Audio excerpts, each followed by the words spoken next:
We showed you what the GOAT was last year when we beat y'all 50-7.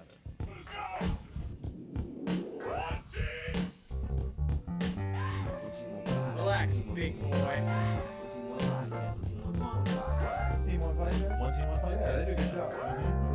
Yeah. Why is he so fat?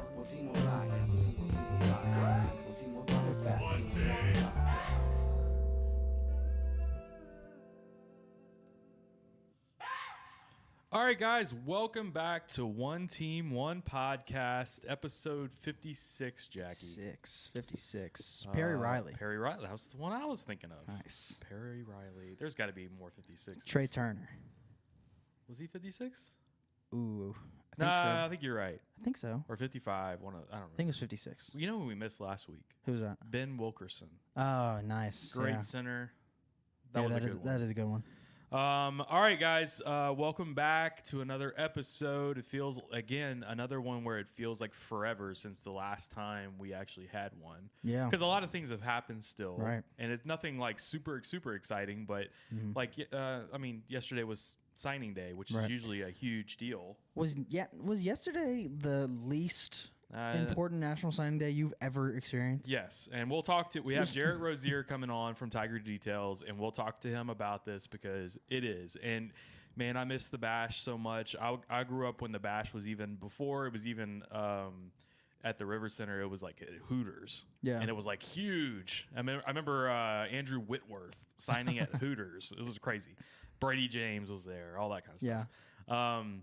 But we'll have Jerit Roser on because I want to talk not only about this class, but I think 2022 is loaded. Yeah. So that's another class that I kind of want to talk about. And we can talk about Brian Thomas or whatever else. So you guys have any questions for us, reach out to us on Facebook and Twitter. Let us know what those questions are. We're going to try our best to look them up because I can't look at the chat right now either. So that's another thing we're going to have to deal with tonight. I can see him on Twitter. If you're on Twitter, I'll see you. Okay. Also, we want to give a big shout out before we bring Jerit on. Our partners, which is Courtesy Buick GMC, Courtesy Automotive Group in Lafayette. Brandon Lejean in Lafayette will take care of everybody in Louisiana. He's been delivering trucks all week to parts of Louisiana. One went to Baton Rouge. One went to, he had another one in right north of Lafayette recently.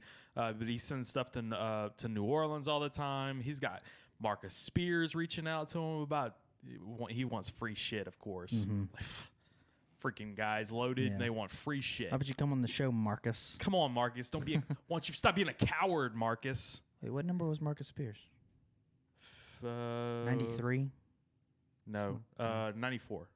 No. 84. 84. He was a tight end. That's right. So big shout out to Brandon. He's been really good to us. Also, Bear Process Safety. That's right above my head. Bear Process Safety, the big orange bear. He actually, who he just met with today? Who's that? Jordy Collada. Oh, yeah? Yeah, okay. he met with old JC Nice. today. Okay. So he said, we'll see. He's kind of moving down, isn't he? If he's moving to Jordy? Yeah. From us, you mean? Mm-hmm. We were here first. I don't know. I don't know. He's got quite a bit more subscribers than we do. But anyway, so Big Orange Bear is doing work. Process Safety Company here in Baton Rouge. Been with us for a while. Also, Ether Insurance, right at Jack's thigh level, right there. Ether Insurance. Adam Emirato of Ether Insurance, been a good guy with us. Auto, life, home, commercial, they can do all those quotes online. So check out their website. We'll post all the information on ours. Also, I want to give a big shout out. We'll just say this episode is brought to you by Ragged Branch Bourbon. I have a little airplane bottle here because I actually did a bourbon tasting earlier today. Oh, yeah? It was a sales meeting, quote unquote. Okay, gotcha. Turned into a bourbon tasting. Mm-hmm. Kind of got wasted a little bit Nice. at 2 o'clock. I had to go back to work for a conference call later.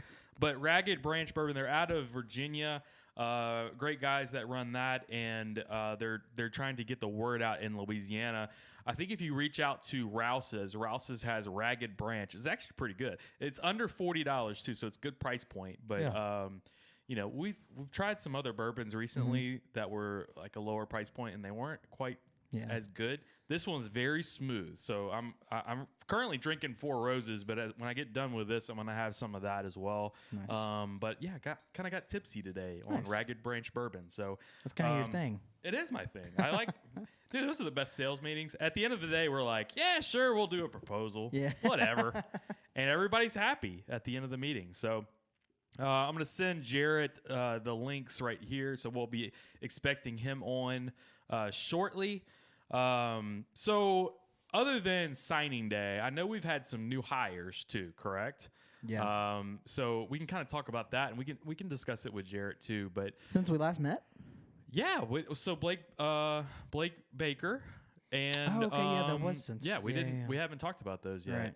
Right. Blake Baker and Andre Carter. Right. Yeah. What are your thoughts on those?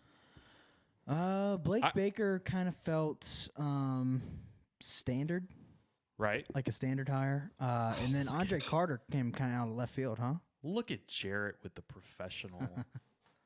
Just Oh, I love no. Let's just go back to the other one. Let's see what I had to do. Oh shoot, what did I do? I did something. I think it's because you put it in the. You got to full Go screen back it. to that. No. Nope. Full screen it. Hit that little green. Yeah. That guy. There There we we go. are. Okay. Let's go back to this one. Uh-oh. There we go. Yeah. We're up. We're okay? Because this one Yeah, doesn't show it. It's Oh. There we are. Okay, we're back. All All right, so we're all live here, Jerit. You're going to see all the boo-boos and everything. So how you doing, brother? I'm good, man. How are y'all doing today? Doing good. You've Great. had a busy day, busy couple of days, huh?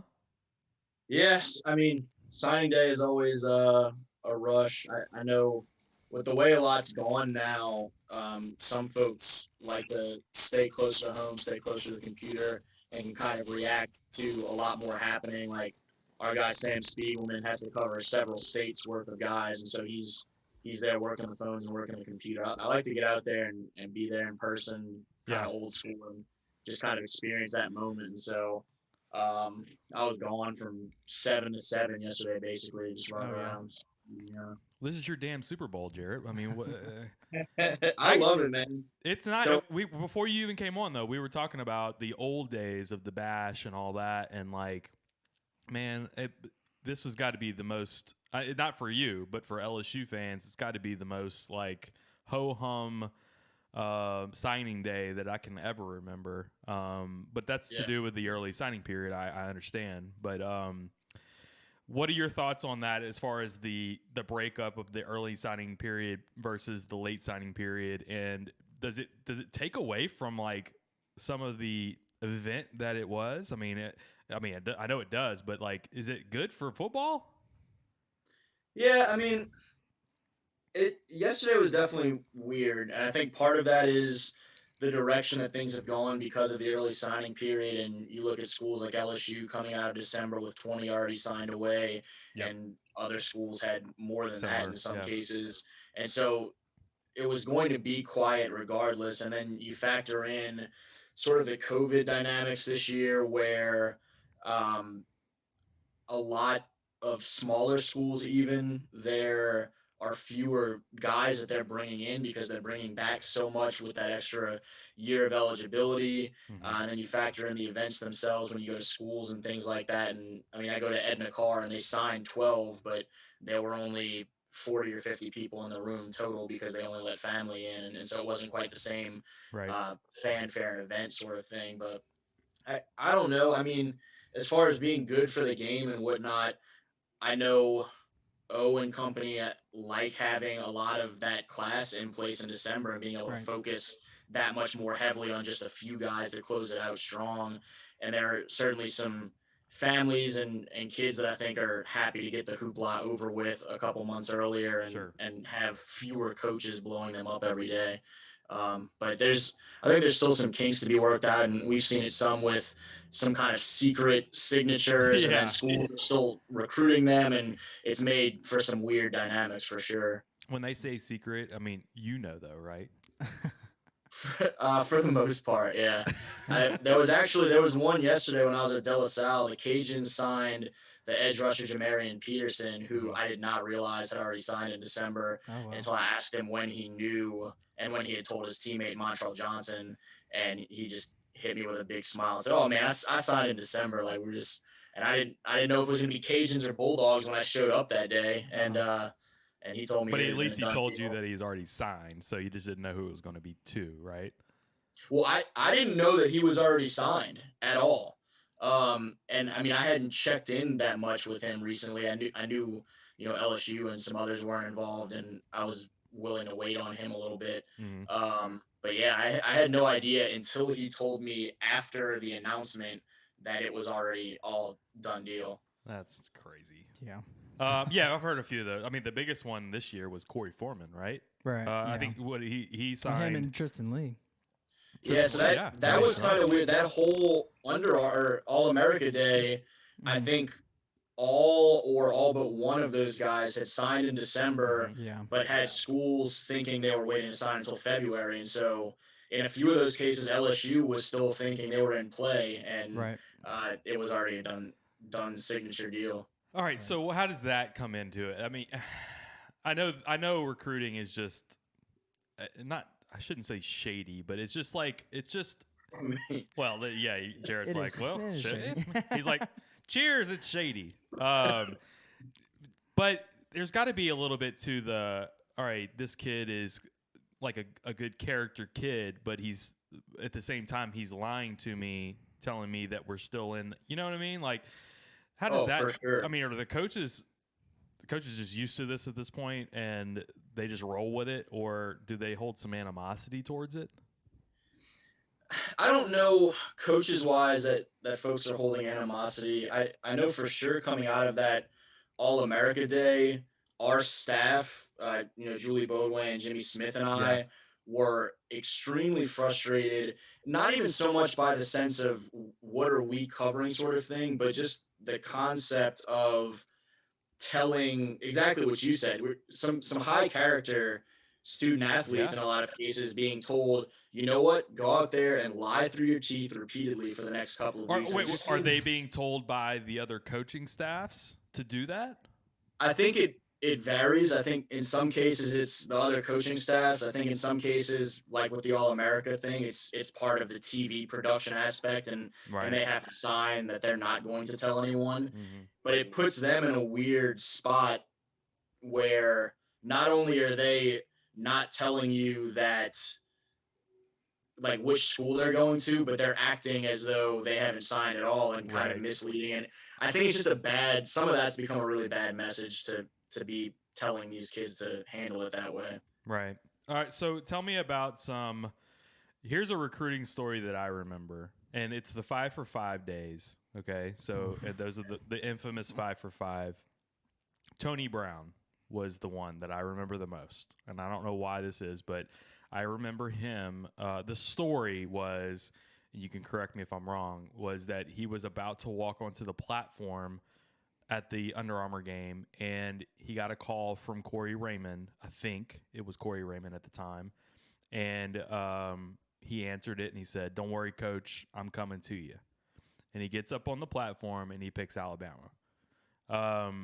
Things like that I remember vividly of, like, and Alabama seemed to always be involved, where it was stringing people along as long as you could, even though they knew and basically in hopes that you were going to put all your eggs in this one basket and you were going to miss out. Right. You were going to miss out on somebody else. Is there anything like that you remember off the top of your head, or anything like that that's kind of like, all right, this was a little much? I'm trying to think of some different situations. I can't remember being more frustrated with some of just kind of the direction things have gone as I was with some of that All-America stuff that I was mentioning from early last month, now about a month ago. And that stretch with the 5 for 5 and all that, I remember vividly as a time for me, because that was kind of when I was first getting into some of the recruiting, and I don't think I had a handle on how big recruiting had gotten already at that point. And then it slapped you in the face. So I remember there was a guy, Tevin Lawson, that was an offensive lineman or two-way lineman at Denham Springs. Mhm. I don't remember if it was that year or the year before maybe, but I was still focused more on high school coverage and just kind of dabbling some in some recruiting. And one of the coaches at Denham told me that LSU was asking Tevin a gray shirt and that they were kind of frustrated and it might not work out. And I just nonchalantly tweet that from a high school basketball game that I happened to be at, not realizing that was about to set Tiger droppings on fire. Yeah. Right. And so I remember having been there, done that, Jerit. Yeah. Done that a couple I remember times. having to respond to a lot of calls and have some conversations about that was maybe a bigger deal than I realized at that point. And then similarly, the 5 for 5 week, Jimmy and I were in Orlando and St. Pete area for the different events throughout that week. And we started to kind of get the feeling that it was probably only going to be 2 for 5, that it wasn't looking great. And I remember tweeting 2 for 5, just kind of half jokingly, like thought, fun and games sort of thing. And then Tiger droppings didn't like that very much either. And then I had people I'd gone to like kindergarten with and hadn't heard from in a while, just kind of, hey man, like catching up, small talk. But tell what's me going on about with recruiting, and then like funneling what I'm telling them back to Tiger droppings. Like, I've known Jerit since kindergarten, and this is what he just texted me. I was like, what are you doing, man? Like, that's brutal. Oh, that's But you were spot on. Did they come back and they say, well, this Jerit guy, I don't know who he is. I don't know if he's credible or not, but he was spot on with the 2 for 5.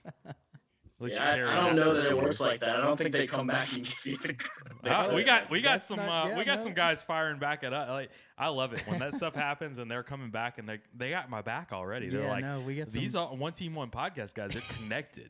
They're connected. Anyway, all right, so I wanted to talk to you about 2021. Who are some guys with the LSU class in particular that you're thinking about that maybe not like, they can be like the names that we're all familiar with, but is there anybody under the radar that you've seen that kind of like, okay, you got to be watching this guy? Yeah, I think everyone's excited and rightfully so about a lot of the big names. Everyone knows Mason. Everyone knows Sage Ryan. Right. And I think here locally we have a better handle on Jack Besh and Matt Langlois, but I'm really excited about both of those guys. I just love the development from Jack over the past couple of years. We had him on a couple of months ago. Love the kid. I think he's. Yeah. Oh man, I was going to talk to you about this later, but we can get into it right now. Like I almost feel I'm pouring myself another drink, Jerit. You pour yourself one too. So there's something about these Lafayette kids that they're all kind of sticking together. It feels like, and you'll have Walker Howard next year. Like there's something about this these guys from close from home that are working together, and they're high character guys. And I don't know if there's some kind of mojo or culture that's being set up around those guys, but I tweeted this out and it blew up everywhere, of course. But like Eric Gilbert leaving, and he's from Georgia, leaving the program, issues going on all around that. But then you have a guy like Jack Besh that can kind of come in. I know he's a true freshman, and he's undersized from what Eric Gilbert is, obviously, but he can kind of come in and fill a role that. Man, I'm looking at the two guys and I'm like, okay, do I want a guy from Georgia that's got some problems, or do I want this guy from Lafayette who wants to be here and is born and raised LSU football and probably, he's a little less talented, obviously, but he's a quality player that you can put in the slot. He's still a freak athlete. I want that kid. Yeah. Like, I want that kid. And we're starting to get more of those kids who are, and I don't know if it's the high school level that's in Louisiana that we're just having these couple of bump years of good athletes in Louisiana. But man, there's something about that Lafayette area in particular that is like become a source for LSU right now with Sage Ryan, Jack Besh. Even Neighbors, the wide receiver that could be a legit guy in a couple of years. So, can you speak to that a little bit? Maybe about the Lafayette area, but also kind of like about building that culture from like Louisiana kids. I know we've been big about getting these out of state guys because if recruiting is down in Louisiana, you got to go out of state, obviously. But keeping those kids in state, and there's something about it that just feels like a different kind of vibe. For sure. And I think it's an interesting line that O and the staff are trying to walk right now because they want to recruit at a high enough level that they're competing for a national championship every single year. And you have to go get some top guys from out of state to do that. And there's been obviously a lot of focus the last couple of cycles with about 2/3 or 3/4 of each class being out of state guys. And as we've seen some of the whether it be actual transfer news or some kind of rumblings of some guys potentially transferring and then being out of state guys, you've heard that louder and louder push for maybe shift some of this attention back into Louisiana. And I think it's going to work out kind of coincidentally that we'll see about it, that class makeup will kind of swing back for 2022, where you'll see 2/3 or 3/4 of the class probably be in-state guys. And I think while that may look like, okay, maybe they're reacting to some of the transfer stuff, I think that 2022 class is just really strong in state, and so that's kind of the way it was going to work out anyway. And I think Lafayette is a big piece of that this 2020 to some degree, but 2021 really kind of an upswing into some huge years in 337 area code in 2022. It's going to be 337 versus all y'all, I think, is the shirt that we're going to have to do, right? Yeah, I think so. And I'm sure they'll be happy to rep that. Those guys feel very strongly about not just the state, but obviously growing up in their area of the state, they feel like it's kind of overlooked. And you see some guys come out of that. I mean, all those guys you mentioned for this 2021 class they carry that quote-unquote dog mentality, and they are feisty, competitive dudes, and are going to go out there and scrap for everything wherever they are on the field. And you see some of that with this next group. I mean, Walker's kind of the face of the class right now because he's the quarterback, but with Terrence Welsh just committed from Acadiana, and there's a few more coming through for 2022. I'm interested to see if a couple of Sage's younger teammates potentially get the offer. Jordan Allen, I think, is really close. Yes. He's a physical, nasty defensive And he's back. from LCA also? Correct. Okay. And his best friend, Rylan Green, is in that secondary in 2022 as well. He's more undersized, but he's got some Power 5 offers because he's all over the field every time you watch them play. And the list kind of goes on from there, but it's a really good group coming through, and they are super supportive of one another too. That's something that caught my attention really early with them. Yeah, and it's offense and defense, so it's like guys just on all sides of the ball that are kind of like still connecting with each other the whole time. Terrence Welsh and Jordan Allen were two guys that you tweeted out about. I think it was at the Bootleggers, right? Where they just look like physical specimen, and they're not even seniors yet. Like I've looked at those guys and I was like, okay, these are shut down corners in 3 years for LSU. Is kind of what I thought. And I was surprised to know that Jordan Allen wasn't even offered yet. That's ridiculous to me. I saw that kid just for a couple of highlights that you tweeted, and I was like, oh my God. So, but Welsh looks great. So tell me about 2022 a little bit more with the offensive line. Sounds like that's the difference of part of this class for Louisiana now with Will Campbell, Bo Bordelon.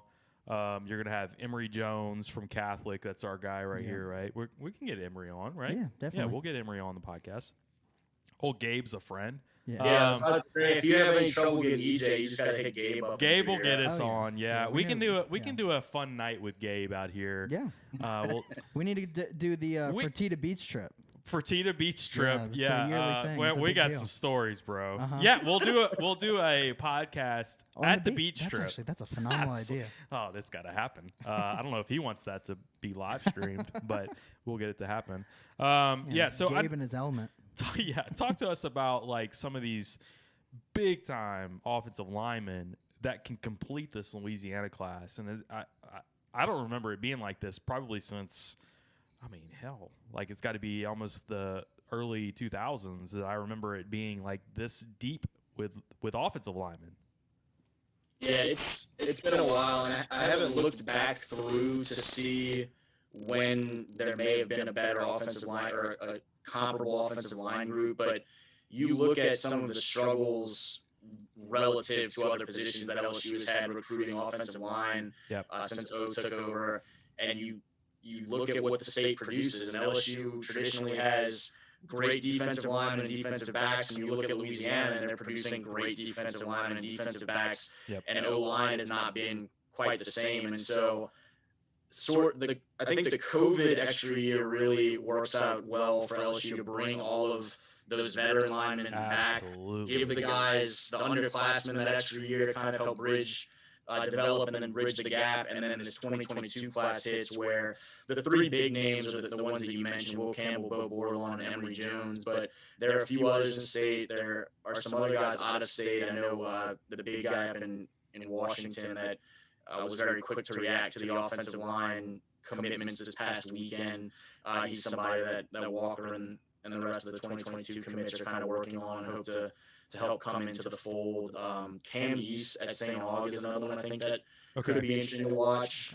He's picked up some big Power 5 offers. LSU has not extended an offer yet, but he might be another. All right, so a guy, I don't know anything about him, but a Cam East from St. Aug feels like a big, huge offensive guard.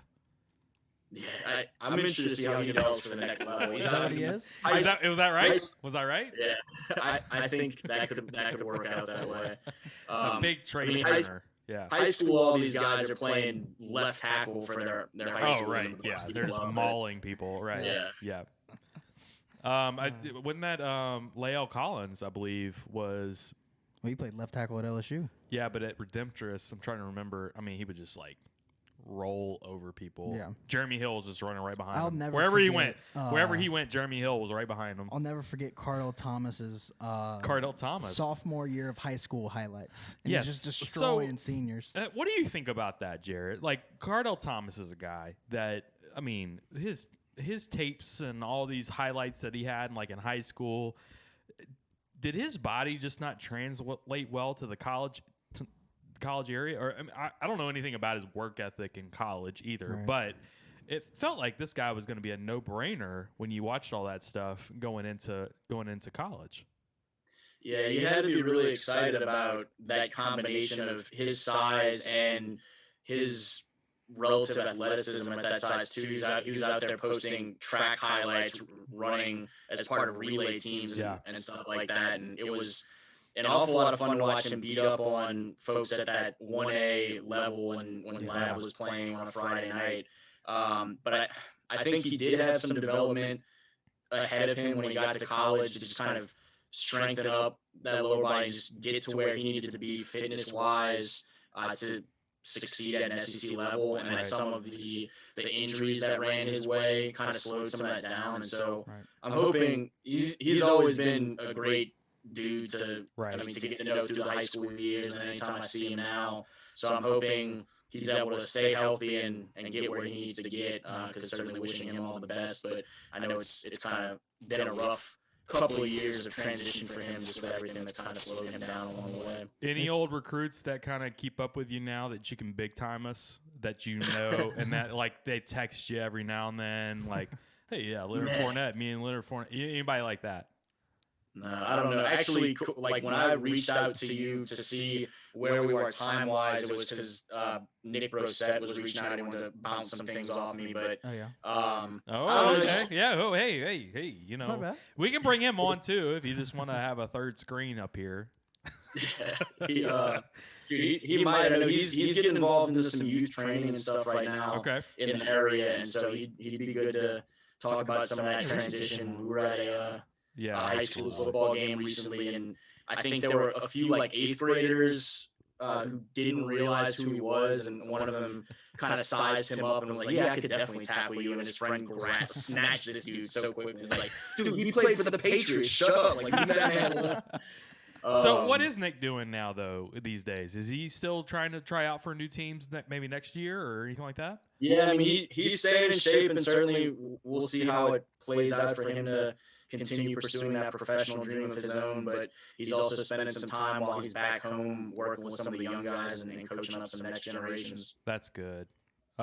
He's a quality kid that I think he's going to have an opportunity somewhere here locally if he needed to have one.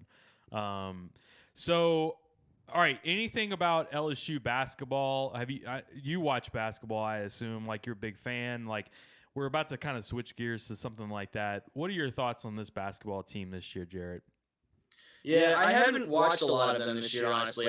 I've seen little bits and pieces. I unfortunately caught the tail end of that Texas Tech game. You caught the wrong end. Yeah, for sure. I checked in a couple times when I was out and about for each of the Alabama games, kind of seeing what I was missing, and then realized I probably didn't need to worry about it. You're missing all the good parts of this season. Not many. So yeah, I mean, trying to, with only seeing those bits and pieces and seeing probably some of the most frustrating bits and pieces, it's tough. I know they're still theoretically an NCAA tournament team, but kind of on the bottom. They're on the bubble now. Well, here's a question, and we're going to pose this question on the Twitter later, but say they missed the NCAA tournament this year. What's a bigger disappointment? This year that they missed the tournament, or the Ben Simmons year when they missed the tournament? Yeah, those both pretty rough. That was much closer. This is the positivity part of the podcast. And I was much closer to that Ben Simmons team, covering them were you? day to day pretty regularly, yeah. And so I don't know if going into that season there was so much hype, but then there just seemed to be such a funk with them that I was close enough to that you could kind of see it never clicking. Yeah. This year, I guess I haven't been close enough to see, other than just kind of tuning in here and there and catching those bits and pieces. And so now to me feels more of a disappointment, just because I think I'm so to terms with the Ben Simmons disappointment now after years. Yeah, you just we're still living in this world. Yeah, to me it's like, all right, the Ben Simmons definitely feels like a bigger disappointment to me. You do? Yes. Oh, I think it's this year. Well, I mean, I think it's this year, and the only reason we still why have a chance to turn this around. So, okay, guys that you had on the Ben Simmons team, you had obviously Ben Simmons, you had the Blakeney, number one pick in the freaking draft. You had Tim Quarterman, but basically like three guys. Brandon Sampson was a 5-star too. Sampson was there too. That's a good idea. Yeah. Well, this year to me, you feel like you're deeper. You have more guys. I mean, we talked about this before the season started. You had like 10 to 11 guys that could potentially play in a rotation. Mm-hmm. There's more quality depth there, and I just feel like it's been squandered. And it's when you have 10 to 11 guys that are that deep, and you're still missing that one guy, like you're missing a point guard. Like, if anybody, and a center. I think you're just missing a point guard who can drive the lane. If you had Tremont Waters on this team, you're going to the Sweet 16. Maybe. And going into both of the seasons we're talking about, I thought the team was a Sweet 16, probably Elite Eight, and then just kind of see how the matchup falls. Like, get to that second weekend, and it could get really interesting. And so it was very disappointing that Simmons team to kind of flame out the way it did. Epic flame out. Chemistry-wise, they were just not in sync. Tell us some stories on that one. Do you have some?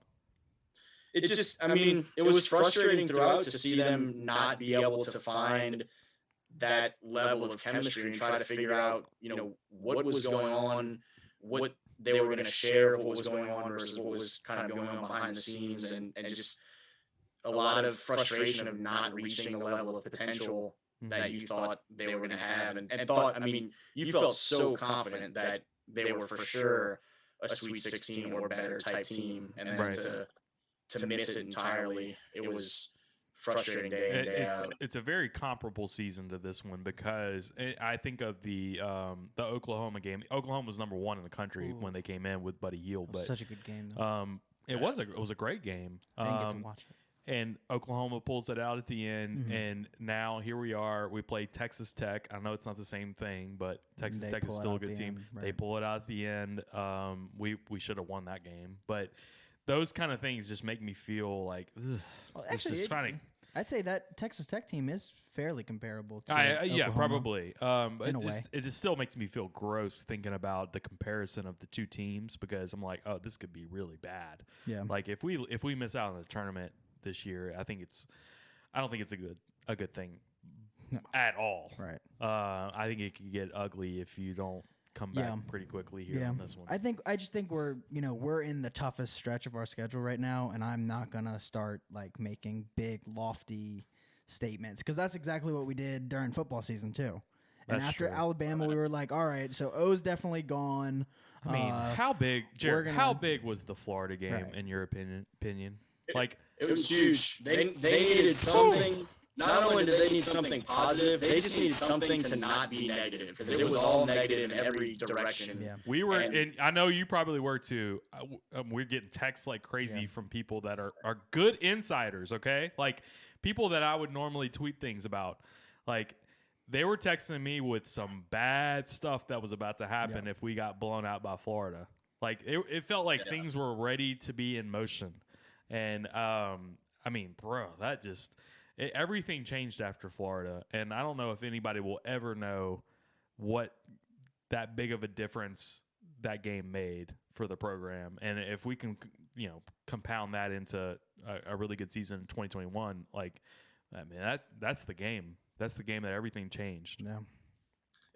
It went very quickly because that next week was the early signing period because of how late the season was pushed back. And so it went from a sense that the wheels could be coming off and that several other guys could be transferring their way out beyond what you would have anticipated to one of the, as great of a signing day as it was for LSU, just in terms of ink on paper, one of the biggest takeaways of signing day to me was talking to guys like Malik Neighbors or Sage Ryan and hearing what they were being told by the guys that were already on the roster and just the excitement for what could be accomplished in the future if they came and teamed up and those sort of things. And so you just kind of, secondhand caught some of that renewed optimism on the tail end of the Florida game that I thought was really encouraging, kind of quietly. So on top of that, what about the hires that were made in the offseason with obviously Peets and Mangus, but then now with the defensive side with Durante Jones, my bourbon connection, Durante Jones, the club, and the club, and then Andre Carter and Blake Baker, obviously for the two position coaches. I'm optimistic about them. Obviously, the defensive side dragged on a while. You missed on some guys that you wanted. If you're, it was a bad look optics wise. Yeah, right. But I think they found some guys that they feel good about the fit. They feel good about where they are in their career. It's been some of the hires in past years when you look at some retreads or some older guys where talks about, I worked with so and so in '84 or whatever. It is not really what you're looking for when you're trying to relate to 19-year-old kids and their TikTok and how to go beat Florida and then do like Corvette or whatever the heck everyone wants to do now, or like, embracing. I don't even know what that is, dude. I don't know what that stuff is. like that. So, I'm 22. Jarrett, you're way cooler than we are. And then he hangs out with high school kids every day. Yeah, you have to learn the lingo. I know. It's like being a defensive coordinator at LSU. You need to learn how to relate to these kids, and you know how to do it. Show us Corvette real fast. Oh, I don't know any of this. I'm at that point now. I really think COVID has aged me about 8 years. Just like being stuck in the house so much over the last year compared to what I'm used to. I've felt it more this year getting back into 7-on-7 stuff and being so close with the bootleggers and stuff like that I'm starting to get like old man roasted by the kids a little bit more than I'm used to, and I'm not dealing with it well at all. Hopefully I find if we have another tournament that we travel out to Florida, stop at the Fountain of Youth or something, and figure out a way to not be the old man like I felt like I was at times on that last trip. So where are you based out of now? Is it in New Orleans or are you in Baton Rouge? No, I'm in Baton Rouge. I grew up in New Orleans. I came to LSU post Katrina, was in Monroe for a couple of years, and then when I started at the TimesPicayuNOLA.com, they hired me to Baton Rouge in 2012, and I've been here since then. I gotcha. Okay. Well, bro, we appreciate your time, man. Oh, wait, hold on. One more question. We got to ask about Brian Thomas. What's going on Yeah, there? absolutely. Brian Thomas, the biggest news. Tremendous question. I think we're all still trying to keep tabs on, get a read on him. It sounds like there will be a signature for someone somewhere tomorrow, and we'll see how that goes because it's been tough to keep a read on. And there was a point this week where when we realized that the signature wasn't going anywhere on Wednesday, Jimmy and I started wondering how long might it drag out because it felt like a situation that there could continue to be some disagreement within the family, not knowing where they wanted to end up, and it could just continue to drag longer and longer. But it seems like it will occur this week at the moment. That's an interesting one where I've heard some really crazy stories about. Oh, have you? Yes. I don't know if Jerit wants to be a part of those conversations or not, but we can have him off when he gets done. Yeah, we can talk about those. Man, we appreciate this, bro. We'll have you back on for sure, and we can kind of just shoot the shit if that's good with you in the future. Yeah, man. Sounds good. Appreciate you guys having me. Absolutely, man. I appreciate it. We'll talk to you soon, okay? Sounds good. Thanks, guys. All right. All right, do you want to get into that question? That what conversation? What have you heard? Cash. Oh. Cash is king. Okay. Little Eli Ricks situation. And you say. Texas A&M has a lot of it. Oh, okay. Texas A&M's getting in on this. I thought it was Alabama. No, not anymore. Okay. Alabama basically. Here's the deal with Alabama. Wesley's been telling me to ask that question. All right, Alabama basically is like, all right, if you're gonna sign with us early, then we're good. If you don't want to sign up with us early, then we have some contract issues. Yes, we're gonna have some issues because we only got a certain amount of spots, and everybody in the fucking country wants to come here. Right. That's why we have 7 5-stars. Right. Yeah. So what Wesley was asking is, and I know you would know how to answer this. So how is I'll read it exactly. How is Bama still in play for Brian Thomas? Don't they have like 26 to 27 signees already? I don't think they're in play for him at all. You don't think so? No, I think it's LSU and Texas A&M. And from what I heard, Brian Thomas's dad is leveraging money out of Texas A&M. Okay. And so Texas A&M was willing to pay it. Another thing is LSU has 4 wide receivers committed. So do you think he's leveraging that into getting LSU to pay him more money? No, I don't think LSU is willing to do that. LSU is thinking more about, should we just hold on to these scholarships to get transfers to come over for the defensive side? Right. Linebackers in general. Okay. Yeah. Okay. Yeah. I think that's what you're going to see is maybe 22 to 23 commitments at the end of the day. At 22 right now? I think we're at 22. Cole Lord, what did happen with him? I don't actually know. He was supposed to commit later today. Okay. But if he did, I think the question would be: is he preferred walk on, or is he taking actually a scholarship? He committed to Texas. Okay, so he's out. Yeah, I guess they just offered him because he wasn't on their offer sheet when I looked the other day. Well, and the weird thing about California, because he's out of California, right? Yeah, correct. The weird thing about California is nobody's played football this year. That's what I was saying. So you don't know. Right. So when everyone was like, who these sleepers the fuck are going to be. This fucking 3-star quarterback, what are we doing? You don't know who these guys are. Dude, I don't know if did you go look at any of his like highlights and stuff? A little bit. Not too much. Dude, how much does he look like Garrett Nussmeier? I didn't notice. It was crazy identical. Yeah. It was scary. I was like exact same size and everything, and you could sling it. There's going to be a lot of sleepers that come out of California this year just because of that. There's guys that have probably developed over the year that you don't know anything about. Right. And that's because of California, the way it is. You can go get them for cheap. There was a guy, yeah, you can get them real cheap. There was a guy who tweeted about some guy who said he had no offers. He had no, he hasn't visited any schools. Nobody's come and visited him. And he's like, and that's because we haven't played football this year at all. And he's like, thanks a lot, Gavin Newsom, the governor at California. And he tagged him on the post. Like, Okay. blown I'm sure up. that went crazy. Went yeah. crazy. Yeah, that's interesting with the 2021 and 2022 talk.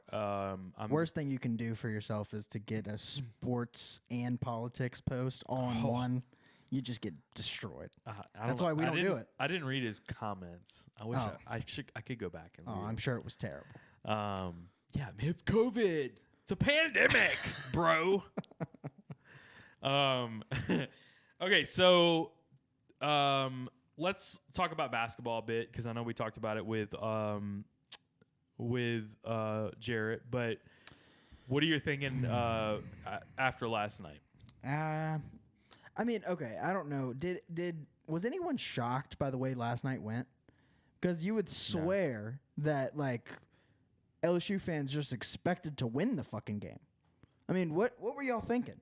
So I see so many things on like Tiger droppings and all this that like people are saying, oh, well, now we're deciding that Will Wade can't coach. Right.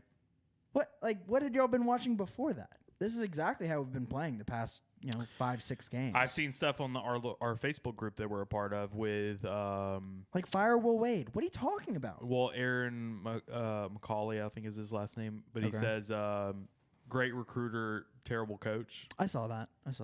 And, like we say the same thing every year, and then towards the end of the year, we end up making a little run, and like we're fine at the end of the year. Well, I mean, I guess he's only been here for 3 or 4 years, but I think at the end of the day, you're missing like one piece. Yeah, and it not necessarily the point guard, but I think that's a big equation. If you had that point guard that could facilitate, I think you're just missing basketball IQ because I think this roster is built fine, but you're missing somebody who's just like a smart basketball player. Yeah, and like I don't mean that like they're stupid people. They're not stupid people, but like, you said stupid. Yeah, that's yeah. Okay, go ahead and quote me. I'll tweet it. Okay. Like you said, fuck Miles Brennan last week, so I think I'm good. Yeah, I saw you post something about Miles Brennan and you tagged me on it. Wait, what did I say? You posted something about Miles Brennan. So good. I quote tweeted and I said you. I giggled when I got it. I just think that like you think about Cam Thomas is getting so much more criticism than he deserves, in my opinion. Because like people look at his field goal percentage, but what you're not thinking about is how often he also like this doesn't equate to his field goal percentage, but like he gets fouled and then he goes and makes free throws at like 92% of the time. Right. Like against Texas Tech, I think he had like 25 points, but he shot 30% from the field or something like that. Right. He made 10 of 11 free throws. He got 2 and 1s. He got fouled on a 3. It's stuff like that people aren't really. I don't think they're really. Paying attention to. Yeah, I actually like Cam Thomas. I think he's playing well right now. Actually, I think he played a great game last night. I think he needs more around him, man. Like I think Cam Thomas. Dude, he was on fire to start the game yesterday. He was 5 of 7 to start the game. You know what? I think the difference with Cam Thomas is when you don't start with long threes. Yeah, that makes a big difference for that kid. He's so streaky that if you come in and do like mid range and things like that, he hits those things. Yeah, like and crazy. Alabama did a good job yesterday not fouling him. He only had 4 free throws. Yeah, the whole game. Right. Usually he has more than that. Yep. That's a big way to start shutting him down. I think is what Bama figured out yesterday. Yeah, I think he was the kid that we're always like, oh my God, you don't even know that he's playing well, and then all of a sudden he's got 20 points, right? Like just silently, right? But that's because of the free throws and things like that. So, tell me about if you think that LSU is going to make the tournament or not at this point. Yes, I do. You do? I do. Okay. Although, ask me after Saturday. I think I think this Florida game is huge. I think it's so like we absolutely have to win this game. I don't know if we will. It's gonna be a really good game. I think. I don't know. I'd say right now, if you're doing bracketology on it, you probably have us in like your first 4 out or something like that. Mhm. But we're still sitting at number 2 in the SEC. And it's a big lump of teams at 6-4 right now. Yeah. And that's including like Florida, who has a win over us. Tennessee, but we're about to play on a Saturday. Right. Tennessee, who will play in like a week and a half. Man, how big is this? How big is this Florida game? It's huge. Huge. It's massive. I mean, if you win this game, your whole season can you get back on your feet. Do you feel like this is this is like a make it or break it this game? is the breaking point. Yeah, I would say so. Yeah. I mean, there's still a way after Florida, but it's brutal. Yeah. You got to basically win out. And I guess the other question is going to be whether or not we reschedule Missouri. Because if we do, that's just another really tough game that you can add. Probably depends on what our NET is at that point, right? Probably.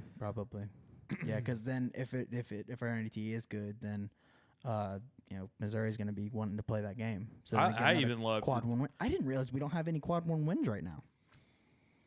That's wild. That is wild.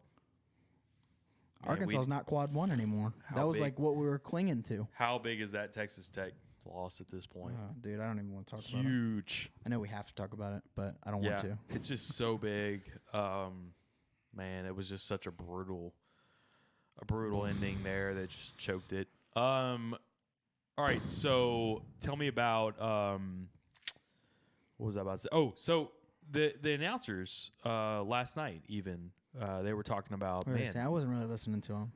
They basically said LSU, say they get to like a 9 seed, they're going to be a team that you do not want to play in the tournament, especially if they win. Are we a 9 seed? Are we a team that you don't want to play? Well, what I think it was Dane Bradshaw was saying was if we win that first game and then we have to play like a 1 seed, like that's the team. A 1 seed does not want to play us right now. Because we still have Javonte Smart, we still have Cam Thomas, we still have Darius Days if he's healthy, we still have a few guys there that are really, really good.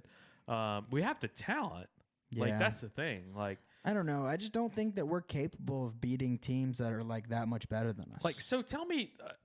I've followed some college basketball this year, but not as much as normal because of COVID, and I think that's part of the reason. But Gonzaga to me is the best team. Yeah.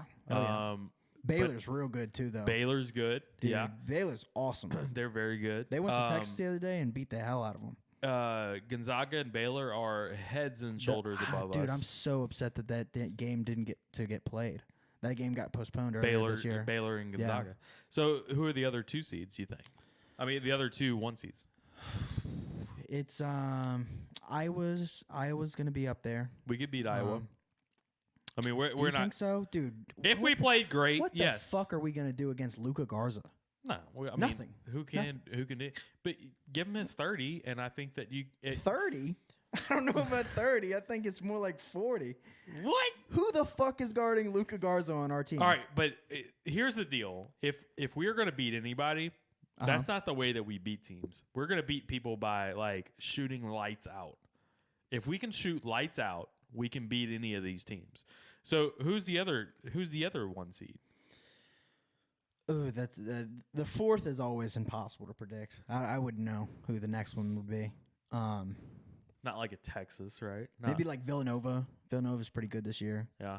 I don't know. I haven't watched any Villanova this year though, so I don't know anything about them. So sure, we can beat Villanova because I don't know anything.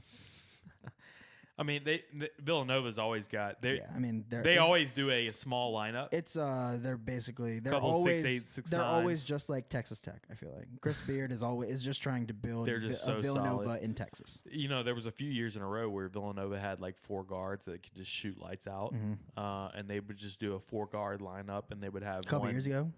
Yeah, and they would have like a 6'8". Was that the year they won it? I think they had another year where like Josh Hart was there, Hart. where they were really good, and they had a 4-guard lineup, and they had a 6'8" guy. What was that white dude's name? Archie Diacono. Or I'm butchering that. Diacono. That's it. Yeah. Yeah. They had him, and then they had the dude that plays for the Bucks, DiVincenzo. DiVincenzo. Oh, dude, That's who I remember. Dante DiVincenzo is a stud. I was actually really upset the Pels didn't get him in that big trade with the Bucks. Right. I was really hoping he would be a part of that. Dude, they're always solid. But yeah, I mean, if LSU can outplay Texas Tech like they did, I mean, they really did. Obviously, they just need to clean up a little area here. But if they can outplay a team like that, then yeah, they can win a game in the NCAA tournament if they get there. You know, they just got to get there first. Interesting point. Wesley just said maybe Alabama's a 1 seed by the end of the year. Shit, might be. And they're fucking 10-0 in SEC play. Here's one thing: Alabama, they fucking outclass us. Yeah. Yeah. They've outclassed us. They just, I don't know what it is. They get super hyped to play us. I think it's Watford. It's absolutely Watford. Yeah. They are all over Watford. They still boo when he gets the ball. They did are that last so year. in Watford's head. Yeah, it's bad. It's really bad. Yeah, and when you tweeted that, like, just please bench Watford. Please. It was time. Yeah. You had to. Like, put him out of his misery against Alabama. He does not need to play Alabama again for the rest of his career. And he won't. No, he won't. He'll be gone. But do you think we'll be talking in a few months about how Watford needs to stay? I mean, he won't. No, I know he won't.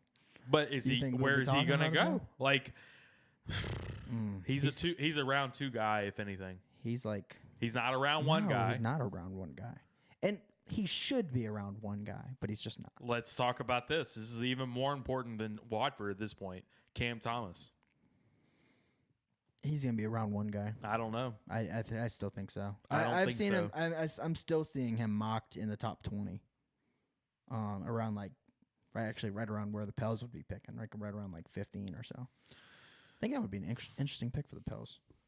Although the Pels need a point guard. I don't want to start talking about Pels. That's just gonna get me more upset. No, don't talk about that. I don't know. Cam Thomas. I don't know. I love the kid. I think he's really good. But Javante. I'm sorry. Finish your point about Cam. All right. So Cam Thomas, I think his field goal percentage is terrible. Yeah. It's got to improve. Mm-hmm. I don't really necessarily care too much about his defensive ability at this point. He's a scorer, and we all know what he is. You know, I think he played really good defense against Texas Tech on quite a few possessions. Yeah, but he's not a great defender. He's not a great defender. I saw a few times. I've seen quite a few times where I'm like, man, he is a super capable defender. There was a couple of possessions where Alabama just drove right by him. Yeah. I mean, no, he's still. He had no want to be a defender. Yeah, he gets lazy at times for sure. And I think that's part of being a freshman. But if he's a scorer and a bona fide scorer, like James Harden-ish, he takes so many shots that he doesn't need to take. Right. And I don't know if that gets cleaned up in the NBA. Yeah, it's like he's taking a lot of heat checks when he's not even hot. Yep. Yeah. And I don't know if that's coached or what, Mm-hmm. but his strength is getting to the basket and getting fouls. Mm-hmm. He needs to keep doing that. He needs to start the game doing that. I said that last week. I think he needs to start the game. Cody Worsham said it on his podcast. He needs to start the game with going to the basket, trying to get easy basket first, and then bring it out, maybe do some mid-range stuff, and then bring it out further after you get that confidence and you start hitting your threes. Yeah. That's his game, man. Until I see that better field goal percentage, I mean, he at least he's 28% three-point percentage. I mean, yeah, they ain't gonna cut it in the NBA, bro. Like, yeah. I think that alone kicks him out of that first round. You may see some mocks like that, but I don't think that's good enough. And if he's not I'm gonna say that again. If he's not a first round pick, I don't know what you're doing. Yeah. Like, you got to come back. I think so too. You could definitely be a first round pick if you stay and you get absolutely. Yeah. Trendon, Javante could be a first rounder if he learned how to fucking penetrate. Like, I mean, dude, he knows how to penetrate. He does. He just doesn't do it sometimes. And when only time he does crazy. it, he does a floater in the lane. And he's such a good finisher. He is. I love watching him drive to the basket. It's and beautiful. if you're gonna take these set shots from 5 feet from the 3-point line, you better fucking hit them. Yeah, dude. Oh my god, I got so mad when he pulled up from 30 yesterday. Frustrating. This no, whole that's- team has been frustrating this whole year, man. Yeah. Like, And we do. There's a big reason that the line yesterday was 8.5, and it's because one, they beat us by 30 a couple weeks ago, and two, Sure. we didn't have Darius Days. right. And I think that did play a huge part yesterday. I mean, For sure. they got a ton of offensive rebounds. Not that teams weren't already getting offensive rebounds on us, but I think you have Darius Days in. That maybe the game goes a little bit better. Right. Right. But I don't know. What do you think about Darius Days? Darius Days is another guy who should stay. Who on this team should leave? No one, right? I don't have anybody. Shouldn't they all stay? I mean, I can see Cam Thomas. If he's an early second, he'll probably go. Just honestly. I mean, just if I'm projecting. Early second. If he's like around 30, he's probably gone. If he's a late first, he's probably gone. I think he's a late first right now. That's where I would have him. Just that scoring ability, you definitely see a ton of potential there, and he'll figure it out on defense. Right. I'm a big believer in if you're going to get drafted in the second round, that there's no reason why you need to be leaving. I actually to go to think draft. he could be a better shooter in the pros than he would be in college. Oh, for 'cause sure. There's just so much more spacing. Absolutely. I agree with that completely. But if your field goal percentage isn't going to be good, then Right. it doesn't really matter. But his field goal percentage would be better, I think, because like you watch every game and like teams are like, they're fronting him, they're not allowing him to get the ball. They're like, they're all over him while he's shooting. I like that there's he can nowhere create, for he can create his own shot. He can, but and- he has to really work for it right now. And he can get to the line. Yeah. More than anything. Yeah. I think that's his strength, really, to be honest. I with you. agree. And if anything, I think that's what's going to get him, drafted higher than normal would be something like that. I still just don't. I just don't feel like he's a first rounder. I can look at his body type and just see like, okay, this just doesn't feel like he's going to be a first round pick in the NBA. Yeah. Like I could definitely see that. It's going to depend on how he finishes out the year. Yeah, to me, if they want to get drafted, if they want to go, they want to go. It's kind of like Emmett Williams last year. If he wants to fucking go, he wants to go. Like Right. he's got his own things going on, and he wants to go. Then that's what he's decided. But like Trenton Watford, I just feel like he gave it one more try, and you can kind of see how his attitude is now. Like, Yeah. I almost think he's hurt his draft stock this year. Don't you? No. No, you don't think I think so? he's better this year. You think it is? I think it's much better this year. He plays a little bit better defense and he rebounds more this year than he did last year. Yeah, I guess I'm forgetting how bad he was last year. Ooh, he was. He's also tremendously improved his free throw percentage. Is another thing. I think he's able to get to the rim better than He was shooting like was last 65 year. from the line last year, and this year he's shooting close to 80. Well, I didn't know it was that good. Yeah,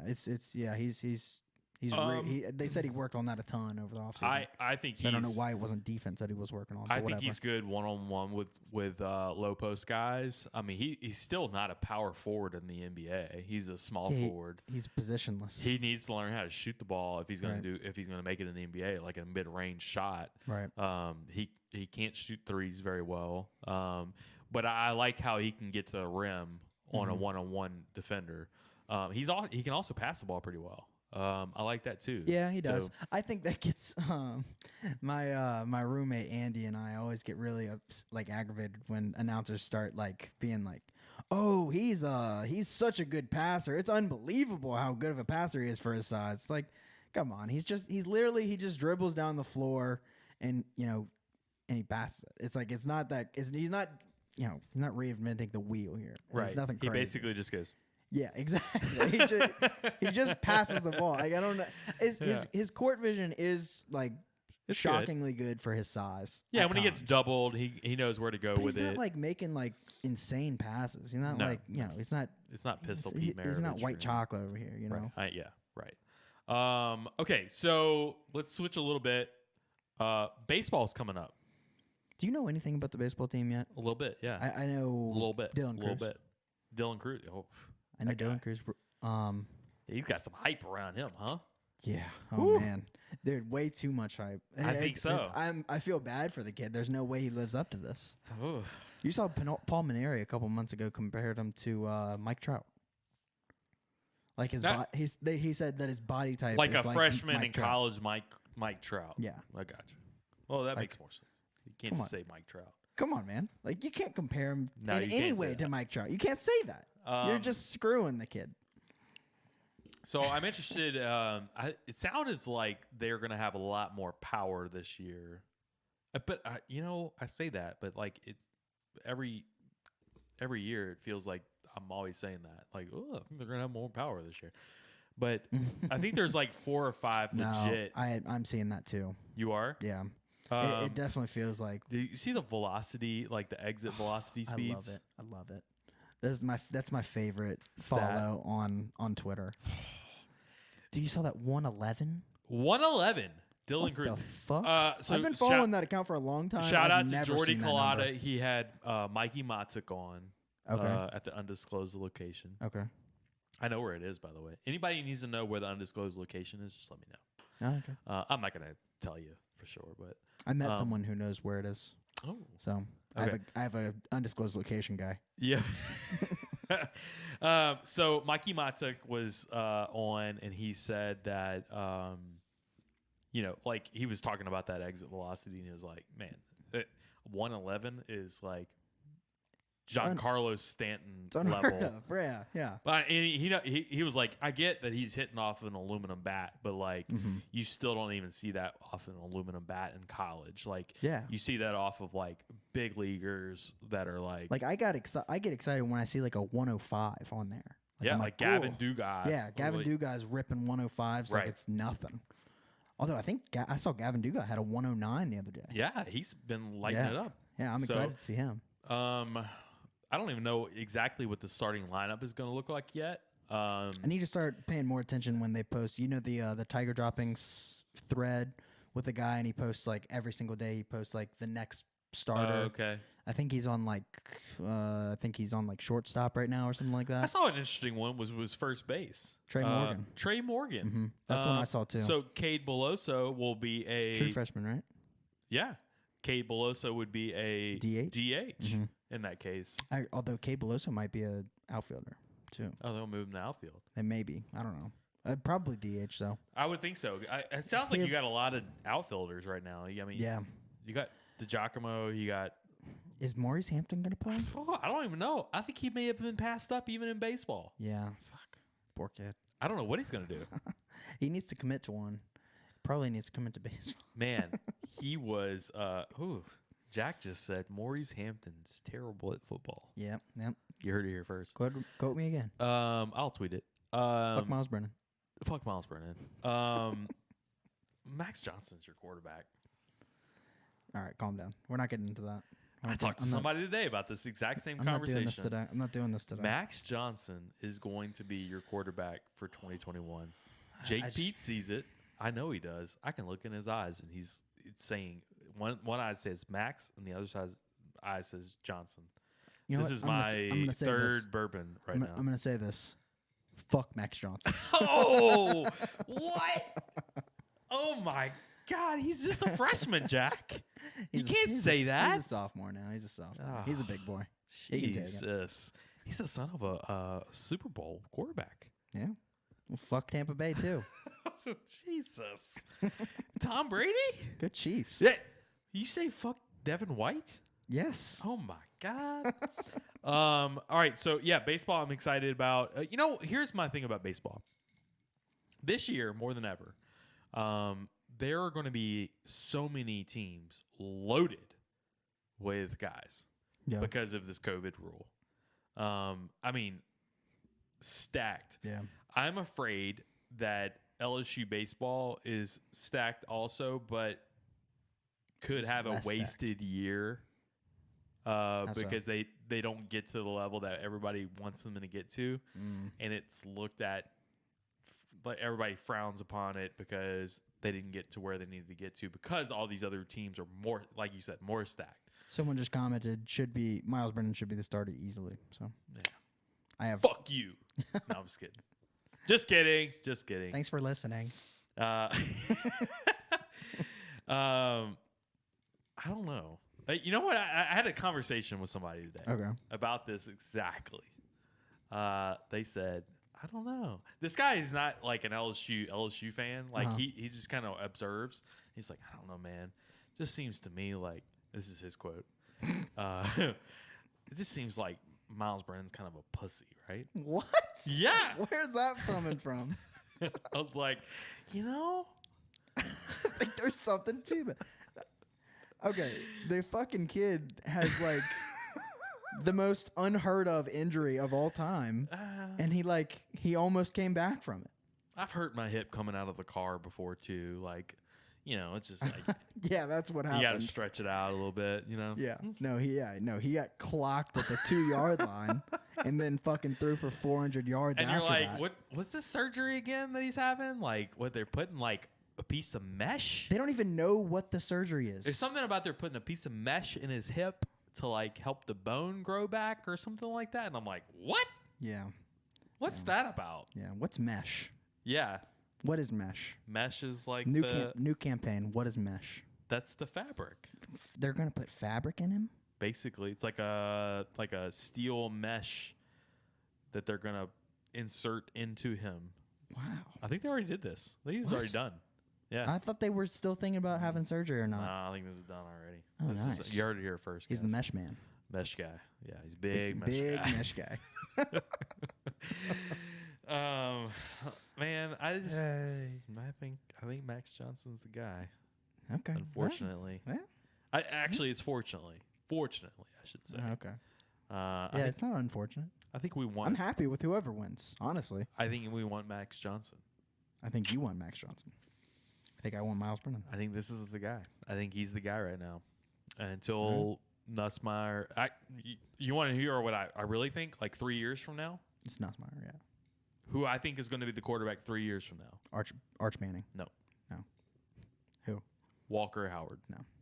Walker Howard will be your Absolutely. starting quarterback in 3 years. I like Walker Howard a lot. I don't think he's gonna be better than Nussmeier though. I think I like Nussmeier more actually. Walker Howard is going to be your starting quarterback 3 years from now. You heard it here first. Jamie, we got to get you on the show. We need to get Jamie on the show with Richard Condon. That's going to be a good one. Just don't tell either of them that the other one's gonna be on. That would be a good show. We'll do that. All right, let's wrap it up. All right. Special thanks to our sponsors, our partners, Courtesy Buick GMC in Lafayette and Bear Process Safety. Adam Barry was just texting me just a second ago, actually. So shout out to those guys. We're going to get Adam on the show one day. We need to get him on over here. Shout out to Wesley for filling up the comment section too. Absolutely, Wesley. Unbelievable. Wesley is just all over He's it. grinding We on need the to get comment back. section. We need to get back to the voicemails too. We do. We'll love get that going back. I I loved it too, man. I think it was great during football season. Yeah, it was. But We should do it during basketball season too. we could do that. There's a lot of emotions during basketball. Yeah, we'll get that going back again. Ether Insurance. Shout out to Adam and Murado at Ether Insurance. Check out Ether. Get a quote online today. Also, big shout out to Ragged Branch Bourbon. They supplied me right now. I've got a little buzz going, guys. I'm just telling Nice. you, and it's pretty smooth. Saw a little spillage. Just saw that. now, who cares? Is what it is at this point. All right, so we appreciate everybody tuning in tonight. Yep. Check us out on the live on the podcast. I'm sorry that we're gonna do for the recording here. We're recording it right now. I'm gonna get it edited, put it up there as soon as we get it done. Nice. And we appreciate Jerit Roser for checking in with us. We'll have him back on again. So again, for One Team, One Podcast. Logging out.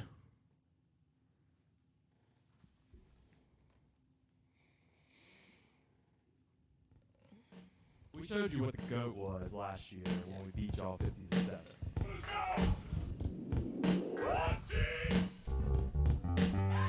We still live. Relax, big boy.